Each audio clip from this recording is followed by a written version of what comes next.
सारे श्रोताओं को मेरा नमस्कार। मैं डॉक्टर हरमोहन साहू अर्वाचीन हॉस्पिटल में कंसल्टेंट न्यूरोलॉजिस्ट की तरह प्रैक्टिस करता हूँ। मैं आज आपको एक नए विषय पे बताना चाहूँगा, Botox therapy. Botox therapy neurologist भी यूज करते हैं, काफी डर्माटोलॉजिस्ट भी यूज करते हैं। डर्माटोलॉजिस्ट अपने कॉस्मेटिक इंडिकेशंस के लिए यूज करते हैं, बट न्यूरोलॉजिस्ट हम लोग डिफरेंट टाइप ऑफ न्यूरोलॉजिकल बीमारियों में यूज करते हैं, जैसे कि ब्लेफारोस्पैज्म हो गया। ब्लेफारोस्पैज्म यानी आंख का फड़कना, या फिर हेमीफेशियल स्पैज्म हो गया। इस बीमारी में चेहरे का एक हिस्सा फड़कता रहता है। या तो राइटर्स क्रैम्प, किसी किसी को लिखने में दिक्कत होती है, जब लिखते हैं हाथ इतने जोर से मुड़ जाते हैं कि वो पेन भी छूट जाता है, तो ये बीमारी राइटर्स क्रैम्प है। इसमें भी बोटॉक्स थेरेपी हम लोग लगाते हैं। इसके अलावा कई लोग आप देखे होंगे कि जिनकी गर्दन टेढ़ी सी रहती है, साइड में टेढ़ा रह सकता है, पीछे को टेढ़ा रह सकता है, या आगे को भी टेढ़ा रह सकता है, तो ये सब सर्वाइकल डिस्टोनिया है, इसमें भी यूज हो सकता है।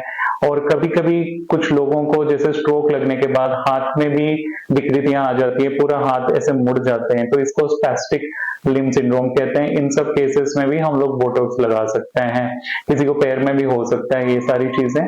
तो ये बोटॉक्स थेरेपी हम लोग इन सारे इंडिकेशंस के लिए लगाते हैं। बोटॉक्स जो है वो काफी यानी इफेक्टिव ट्रीटमेंट है, बट थोड़ा महंगा है, इसलिए हम लोग शुरुआत में मेडिसिन से क्योर करने की कोशिश करते हैं। बट पेशेंट अगर मेडिसिन को रेस्पॉन्ड अच्छे से नहीं करते, या सीवियरिटी पेशेंट की ज्यादा रहती है बीमारियों की, तो ऐसे केसेस में हम लोग बोटॉक्स थेरेपी देते हैं।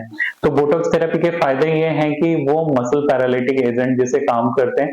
तो जहां पे भी आपको स्पेस्टिसिटी हो रहा है, यानी हाथ पैर मुड़ जा रहे हैं या चेहरे में फड़क रहे हैं, उन मांसपेशियों को वो थोड़ा सा लूज कर देते हैं। तो इससे ये होता है कि वो फड़कना या हाथ का टेढ़ा होना वो सब कम हो जाता है।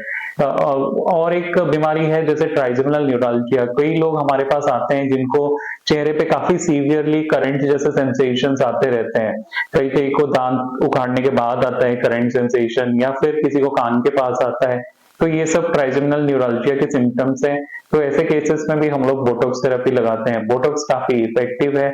अगर बोटॉक्स थेरेपी लगाना है किसी न्यूरोलॉजिकल इंडिकेशन के लिए, तो एक न्यूरोलॉजिस्ट से आप जरूर मिलिए, और प्रिकॉशंस आपको लेने पड़ेंगे। जैसे बोटॉक्स थेरेपी के बाद 24 घंटे तक एटलीस्ट अगर चेहरे पे लगा है तो चेहरे को साबुन से ना धोएं, या फिर फेस वॉश से ना धोएं, कोई स्पिरिट का एप्लीकेशन ना करें।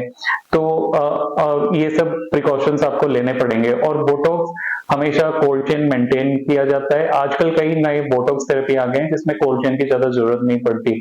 बट ये है कि आपको कभी भी लेना है बोटॉक्स थेरेपी तो एक डॉक्टर न्यूरोलॉजिस्ट के साथ मिलके ही डिस्कस करिए, और बोटॉक्स थेरेपी का आप अपने जीवन में लाभ उठा सकते हैं। Thank you.